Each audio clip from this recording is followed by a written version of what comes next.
오늘 엘리야와 엘리사라는 제목으로 말씀을 전하겠습니다. 여러분, 어렵고 힘든 시대를 살았을 때를 생각해 보면 어떻습니까? 지금은 우리가 잘 먹고 잘 입고 잘 살지만 예전에는 그렇지 않았죠. 먹을 것을 잘 먹지 못했고 좋은 옷을 입지 못했고 먼 거리를 차도 없이 다녀야만 했던 그때가 있었어요. 또 도시락도 제대로 싸가지고 다닐 수 없었던 그때를 생각해 보면 그때 참 많이 힘들었었다. 우리 삶을 회상하게 됩니다.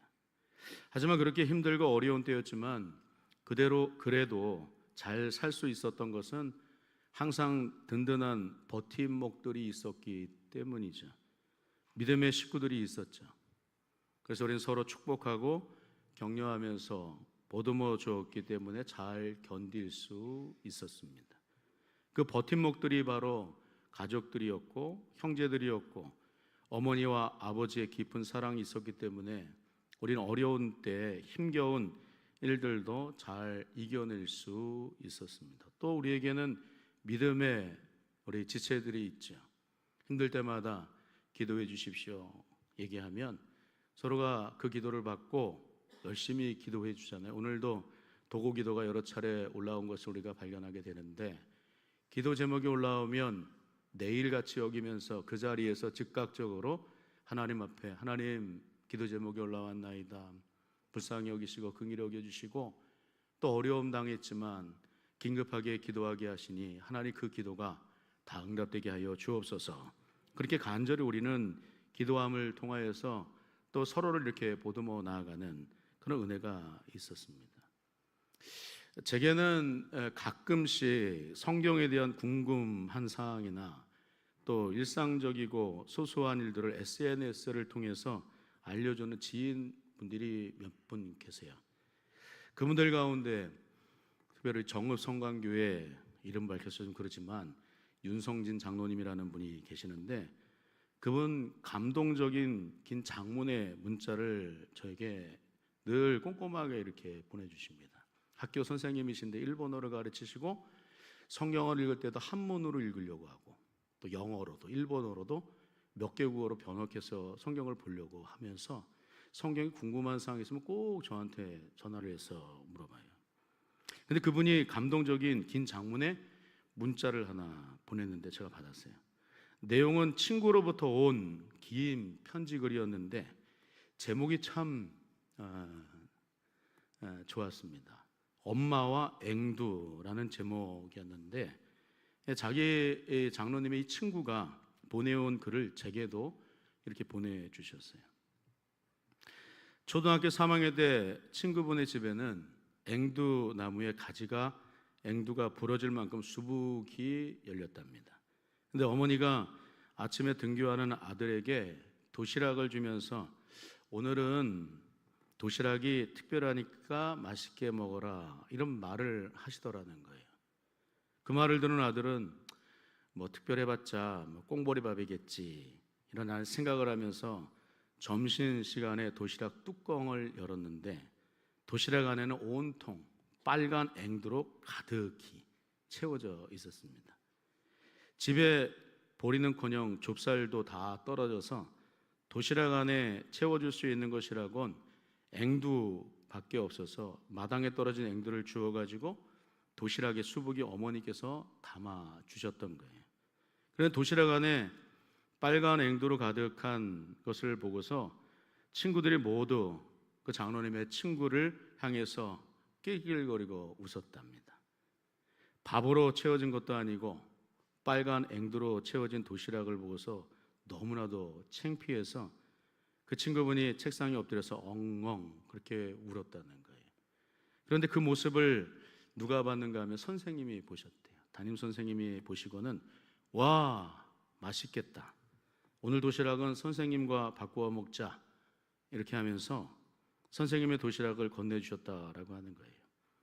그렇게 점심시간을 보내고 학교 수업이 끝나 집으로 돌아오는 아들이 가방을 채 내려놓기도 전에 엄마를 향하여서 달려가서 하는 말, 차라리 도시락을 싸지나 말지 왜 그렇게 창피를 주냐면서 고래고래 어머니한테 소리를 질렀는데 엄마는 아들을 향해서 아무 말도 하지 않았답니다.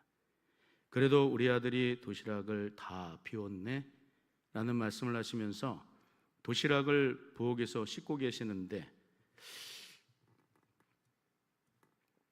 그때는 어려서 잘 몰랐는데 도시락을 씻는 내내 어머니의 어깨가 이렇게 들썩거리면서 울고 계시는 모습을 보았다. 이 친구인 장로님께서 편지를 써서 보냈다라고 하는 거예요. 그때는 몰랐지만 오죽 자식에게 싸줄 것이 없었으면 빨간 앵두라도 점심을 굶지 말라고 가득 채워주신 어머니의 마음 오죽하셨을까. 이런 생각이 지금에 와서는 너무나도 많이 생각이 나고, 가끔씩 어머니가 하셨던 말씀 가운데 우리 강아지 나중에 크면 엄마 쌀밥에 소고기 사줄 거지 라는 말씀이 생각이 난다고 이 친구인 장로님에게 글을 적어 보냈다라고 하는 거예요. 근데 지금은 누구나 쉽게 쌀밥을 먹고 누구나 소고기를 먹을 수 있는 세상이 왔지만 그렇게 말씀하시던 어머니는 지금 계시지 않는다는 생각에 눈물이 난다고 그 글을 보내왔는데, 친구로부터 받은 그 글을 제게도 이 장로님께서 보내주셔서 눈시울이 이게 글썽거리게 만드셨어요. 그 글을 읽으면서 오늘 수요 예배 말씀을 한번 같이 상고해 봤습니다. 당시 엘리야가 살던 시대는 비가 오지 않아서 모든 것이 말라 버렸죠. 사르밧 과부와 같은 어려운 가정들은 먹을 것이 하나도 없었어요. 아합이 경제적으로 부강한 나라를 만들었다고는 하지만 가난한 사람들은 매우 살기가 어려웠습니다. 그 시대가 그러했어요. 그런데 그렇게 어려운 시대에도 하나님의 은혜가 임하게 되니까 고난을 이겨낼 수가 있는 거예요. 하나님의 은혜가 임하면 어떤가? 하나님께서 힘을 주시고 능히 이겨낼 수 있게 하시는 거예요. 개인이 되었든 공동체가 되었든 어둡고 힘든 시대를 살아가지만 각 시대마다 이 하나님의 은혜를 힘입어 믿음으로 살아야 하는 이유가 있습니다. 이는 무엇 때문입니까? 하나님께서 우리를 도우시기 때문입니다. 그렇게 은혜를 힘입어 어떤 상황 속에서도 믿음으로 살아내는 것이죠. 또 서로를 위로하고 격려하고 사랑하면서 살아가는 것입니다. 그럴 때 개인은 새로운 힘과 확신을 얻고 다시 일어설 수 있게 하시는 것이 하나님의 은혜인 줄로 믿습니다. 공동체는 또 어떻게 했어요? 상처를 치유하고 또 서로가 더욱 신뢰하고 친밀해져 가면서 함께 더 나은 삶으로 나아가게 하시는 것이 바로 하나님의 은혜인 줄로 믿습니다. 그런 의미 속에서 오늘 본문 이스라엘의 역사 속에서 육적으로도 그렇지만 영적으로도 매우 어두운 시대였습니다. 이미 앞에서 엘리야가 북이스라엘의 아합을 상대로 어떻게 살았는지에 대해서 우리가 이미 살펴봤지만, 아합과 이세벨은 북이스라엘 땅을 우상으로 가득 차게 만들어서 하나님의 진노를 살 수밖에 없도록 만들었습니다. 이처럼 어둡고 암울했던 시대에 활동했던 선지자 엘리야가 이제 곧 있으면 사라지게 되죠. 그 사실을 엘리야도 알고 있었어요. 그리고 그의 뒤를 이어서 누가 등장을 하는가 하면 그의 수제자와 같은 엘리사가 등장을 합니다. 여기서 엘리야와 엘리사가 나눈 대화를 우리가 좀 주목해서 보면, 엘리야가 승천하는 요단강에 이를 때까지 무려 4곳을 걸쳐 다니면서 반복해서 엘리야가 엘리사에게 너는 여기 머물라 라는 이런 말씀을 하는 것을 우리가 발견하게 돼요. 그런데 그때마다 엘리사는 여호와의 살아계심을 두고 맹세하면서 엘리야를 결단코 떠나지 않겠다 이렇게 말을 하면서 끝까지 엘리야를 또 따라가고 있는 모습을 우리에게 보여줍니다. 이러한 모습을 4번씩이나 반복해서 말씀하고 있는데 무엇을 말하는 것일까? 라는 그런 의문이 생기게 됩니다. 근데 각 지역마다 그 특징을 우리가 살펴보면 굉장히 중요한 의미를 담고 있더라고요. 먼저 오늘 보면 1절의 말씀을 보시면 이렇게 얘기를 합니다. 여호와께서 회오리 바람으로 엘리야를 하늘로 올리고자 하실 때에 엘리야가 엘리사와 더불어 길갈에서 나가더니 얘기를 합니다. 어느 지역을 얘기를 합니까? 길갈을 얘기를 하죠. 엘리야와 엘리사가 함께 나아갔던 지명이 어디였는가? 길갈이었다라고 얘기를 하는 거예요. 길갈은 어떤 의미가 있습니까? 의미를 찾아보니까 굴러가다, 굴려버리다라고 하는 그런 뜻이 있어요. 길갈은 출애굽할 때 홍해를 건넌 것과 마찬가지로 가나안 정복 전쟁을 하는 데 있어서 베이스 캠프와 같은 역할을 했던 곳이 바로 이 길갈이었습니다. 육적인 삶을 뒤로하고 영적인 새로운 삶으로의 출발을 의미하는 지역이 바로 어느 곳이었는가? 길갈이었다라고 하는 거예요. 구약에서 이스라엘의 출애굽을 말할 때 애굽에서 빠져나와서는 홍해를 건너기 전의 삶, 굉장히 수치스러운 어떤 그런 삶이었다라고. 애굽의 바로왕 앞에서 늘 압제와 억압을 당하였기 때문에 수치스러운, 그리고 생각하기 싫은 그런 삶이었다라고 하는 것을 우리가 생각하게 되죠. 하지만 애굽을 빠져나온 이후에는 하나님의 백성으로서의 새로운 삶을 살게 되는 거예요. 길갈은 하나님의 백성으로서의 새로운 출발 지역이라고도 말할 수 있습니다. 그래서 엘리야가 엘리사에게 길갈에서 나갔다라고 하는 거, 나가자라고 얘기했다라고 하는 것은 새로운 신앙의 출발 지점이 있다라고 하는 것을 말하는 거예요. 우리도 신앙의 첫 출발 지점에 항상 놓여 있게 되죠. 우리의 신앙의 첫 출발 지점은 어디라고 얘기할 수 있겠습니까? 십자가 아니겠어요? 십자가를 바라보는 믿음에서 우리의 신앙은 출발하게 되는 것이죠. 십자가를 바라볼 때 우리에게 은혜가 임하는 것입니다. 십자가 앞에서 내가 얼마나 죄인이고 얼마나 은혜 없이는 살 수 없는지를 살피고 돌아볼 때 우리는 하나님의 그 크신 은혜가 얼마나 크고 얼마나 깊고 얼마나 넓은지를 깨닫게 되는 거예요. 그 은혜가 우리의 삶을 압도할 수 있어야 되는 줄로 믿습니다. 그 은혜가 우리의 삶 가운데 중심축이 될 수 있어야 되는 줄로 믿습니다. 신앙을 생활하는 데 첫 출발 지역은 십자가로부터 시작이 되어진다라고 하는 거예요. 은혜가 우리의 삶 가운데 먼저 있어야 된다라고 하는 거예요. 주님의 뜻을 생각하지 않고 자신의 뜻만을 관철시키려고 하는 십자가 앞에서 죽지 못한 그 모습을 우리는 여러 번 발견할 때가 있지 않습니까? 십자가 앞에서 우리의 신앙을 출발시킬 수 있어야 된다라고 하는 거예요. 두 번째로 오늘 보면 2절의 말씀을 보시면요, 이렇게 얘기를 해요. 엘리야가 엘리사에게 이르되 청하건대 너는 여기 머물라. 여호와께서 나를 베델로 보내시느니라 하니 엘리사가 이르되 여호와께서 살아계심과 당신의 영혼이 살아있음을 두고 맹세하노니 내가 당신을 떠나지 아니하겠나이다 하는지라. 이에 두 사람이 베델로 내려가니라. 이렇게 얘기를 합니다. 길갈에 있던 엘리야는 엘리사에게 하나님께서 나를 베델로 이끌어 가시니 너는 여기 길갈에 머물러 있어라 라고 이렇게 얘기를 합니다.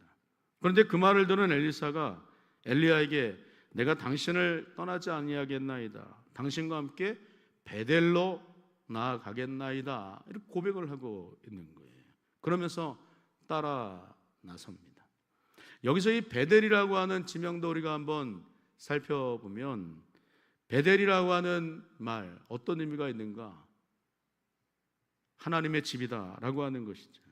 하나님의 집이 있다라고 하는 거 무엇을 생각할 수 있겠습니까? 하나님이 함께 하신다라고 하는 것을 생각할 수 있지 않겠어요? 하나님의 임재를 말하는 것이죠. 하나님이 함께 하심으로 늘 동행하는 삶을 산다라고 하는 거, 그런 의미가 베델이라고 하는 그 지명 안에 담겨져 있다라고 하는 거예요. 엘리야와 엘리사의 관계 속에서 엘리사가 엘리야를 따라 베델로 나아갔다라고 하는 것은 하나님의 임재 가운데 동행하는 삶을 살기로 결단했다라고 하는 그런 의미가 있는 거예요. 하나님과 우리가 날마다 동행하는 삶은 어떠한 삶을 말하는 것이겠습니까? 하나님과 내가 동행한다라고 하는 거, 어떤 삶을 산다라고 하는 것을 얘기하는 것이겠어요? 말씀이죠, 말씀. 하나님 말씀 앞에 섭니다. 우리 앞서 찬양을 놓지만 하나님의 말씀 앞에 섭니다. 하나님의 말씀을 경외함으로, 말씀 앞에 순종함으로 하나님 내가 삶을 살아가나이다. 말씀 앞에 서는 거예요. 항상 우리는 말씀을 묵상하는 것입니다. 오늘 하루도 하나님께서 내게 주시는 말씀 무엇입니까? 조용히 하나님의 말씀을 우리는 들을 수 있어야 하는 것입니다. 왜냐하면 은혜는 무엇으로부터 오는가? 하나님의 말씀으로부터 오기 때문입니다. 말씀을 묵상하고 기도하며 삶 속에서 하나님께 엎드리는 경배, 곧 예배자로 사는 거예요. 예배 가운데 하나님께서 우리에게 들려주시는 말씀이 있잖아요. 그 말씀을 듣고 삶 가운데 나아가서도 순종하며 삶을 살아가는 것입니다. 무엇을 하든지 누구를 만나든지 하나님의 은혜를 힘입어 사는 것입니다. 여기서도 엘리야가 엘리사에게 베델로 내려가라 말하는 것은 날마다 하나님의 은혜 속에서 주시는 말씀 앞에 서라, 이런 의미가 담겨져 있는 거예요. 하나님의 임재하심 가운데 늘 하나님이 동행하는 삶을 살라, 은혜와 진리가 충만한 삶을 살라, 그런 의미가 담겨져 있다라고 하는 것입니다. 또 세 번째로 오늘 본문 4절의 말씀을 보시면 이런 얘기가 있어요. 4절의 말씀 한번 같이 한번 읽어보겠습니다. 시작. 엘리야가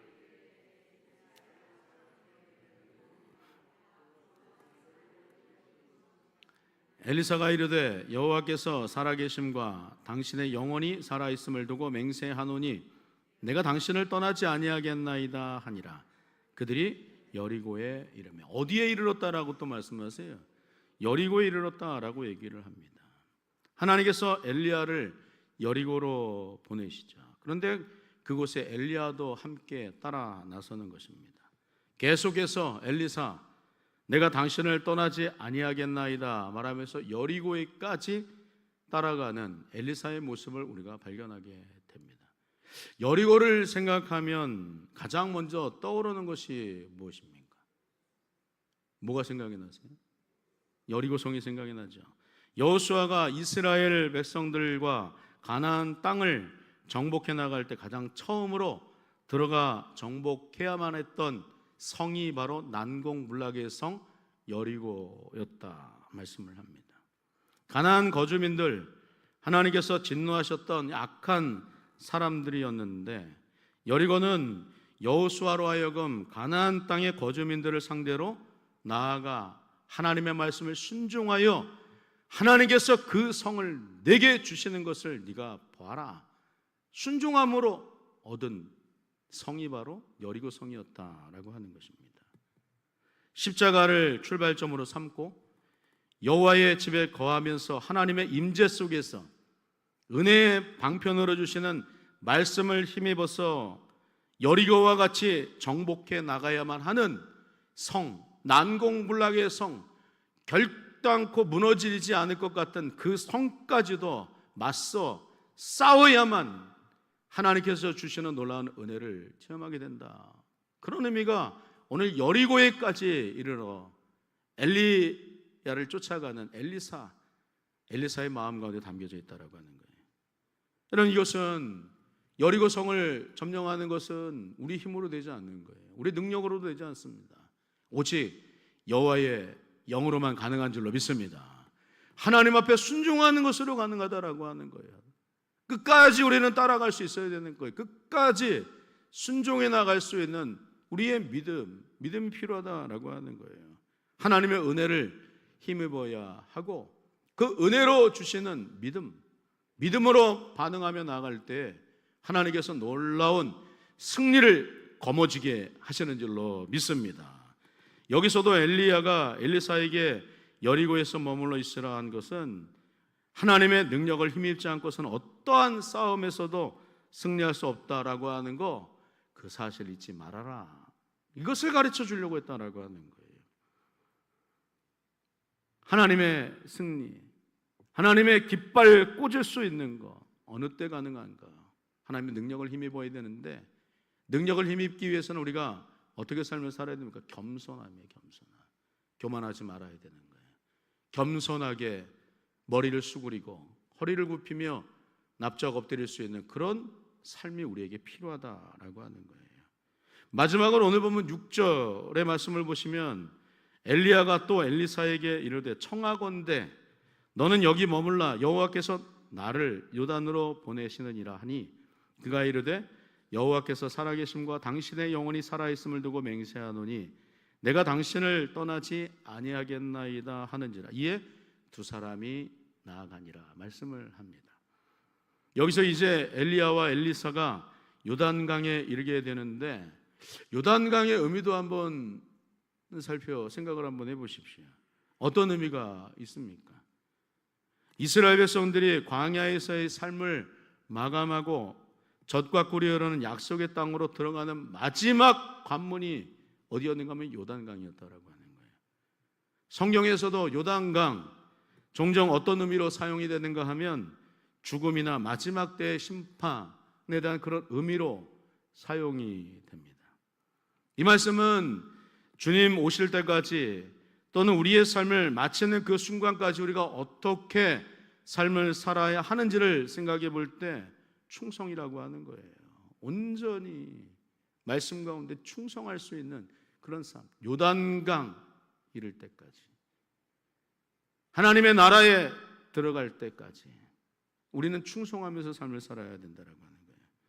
오늘 이 말씀을 우리가 살펴볼 때 엘리사는 계속해서 멈추지 않고 엘리야의 뒤를 따라감으로 끝까지 그의 뒤를 잇는 능력의 선지자, 하나님의 선지자가 될 수 있었다라고 하는 사실을 말씀을 합니다. 갑절의 능력을 내게 주옵소서. 엘리사를 향하여서 이제 곧 있으면 불말과 불수레를 향하여서 통하여서 하늘로 올라갈 엘리야를 향하여서 내게 갑절의 은혜를 주옵소서. 갑절의 은혜를 달라고 그의 스승이었던 엘리야에게 목놓아 외치면서 스승이여 갑절의 은혜를 주옵소서. 그렇게 외쳤듯이 우리도 하나님 앞에서 그러한 마음의 삶이 필요하다라고 하는 거예요. 하나님 은혜를 주옵소서. 사모하는 마음이에요. 사모하는 마음. 늘상 하나님께서 주신 은혜가 있는데 하나님 내 영혼이 주의 말씀을 사모하게 하시옵소서. 내 심령에 주님을 제일 우선으로 모시고 주님께서 주시는 은혜를 사모하며 살게 하옵소서. 그로 인하여서 내 심령이 주님으로 인해서 부욕해 되는 놀라운 은혜를 삶 가운데 경험하며 살게 하옵소서. 우리 이렇게 하나님 앞에 간절히 은혜 사모하며 기도할 수 있어야 되는 줄로 믿습니다. 우리의 삶이 그래야 되는 거예요. 일상 하나님 앞에 은혜를 사모하며. 오늘 엘리사가 멈추지 않고 계속해서 나아갔던 모습처럼 우리도 어떠한 삶을 살 수 있어야 되는가? 조금이라도 멈추고 싶고 주저앉고 싶을 때 오늘 엘리사가 엘리야를 따라서 길갈을 향해 나아가고 베델로 향해 나아가고 여리고와 요단에 이르기까지 나아갔던 것은 우리도 그렇게 삶을 살았으면 참 좋겠다라는 생각을 하게 됩니다. 요즘 들어와서 더 많은 그런 생각을 하게 되는 것 같아요. 우리 교회 성도님들이 그냥 하루하루를 살아갈 때 무미건조하게 삶을 살지 않았으면 참 좋겠다. 은혜 바짝 사모하고 내가 하나님 앞에 견고한 믿음으로 서겠다라고 하는, 날마다 새롭게 다짐하는 그 은혜죠. 그 은혜를 사모하며 나가는 거예요. 하나님께서 어제의 캐캐 먹은 은혜를 주신답니까? 오늘의 흡족한 은혜를 주시는 줄로 믿습니다. 오늘의 흡족한 은혜로 끝난다 하십니까? 내일의 정말 새로운 기가 막힌 은혜를 우리에게 허락하실 줄로 믿습니다. 그러니까 우리는 날마다 새로운 은혜 속에서 삶을 사는 거예요. 동일한 시간대를 사는 것 같지만 아니에요. 내일 이 시간 8시 15분을 우리가 살아갈 때는 오늘의 시간이 아닙니다. 새로운 시간이에요. 하나님께서 우리에게 주시는 새로운 은혜의 시간인 줄로 믿습니다.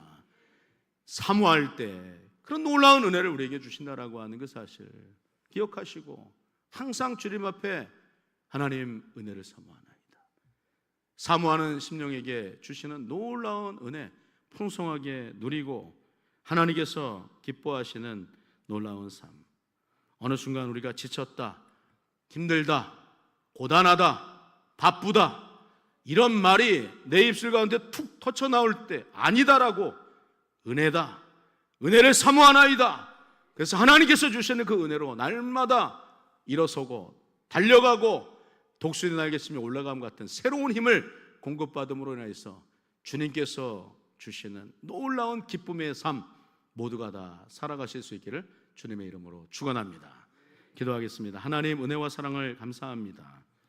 엘리사가 엘리야를 따라가면서 은혜를 사모하며 나아갔던 것처럼 우리도 하나님 앞에 은혜를 사모하며 나아갈 수 있도록 하나님 우리의 심령을 더욱더 큰 은혜 가운데 붙잡아 주시고 역사하여 주옵소서. 새로운 심령으로 주님 앞에 살아갈 수 있도록 축복하여 주시기를 원합니다. 어제의 은혜가 아니라 오늘의 흡족한 은혜, 내일의 새로운 소망의 은혜를 주님 앞에 간구하며 주님께서 주실 것들을 기대하고 소망함 가운데 달려나가는 우리 사랑하는 모든 권속들이 다 되게 하여 주옵소서. 예수님 이름으로 기도합니다. 아멘.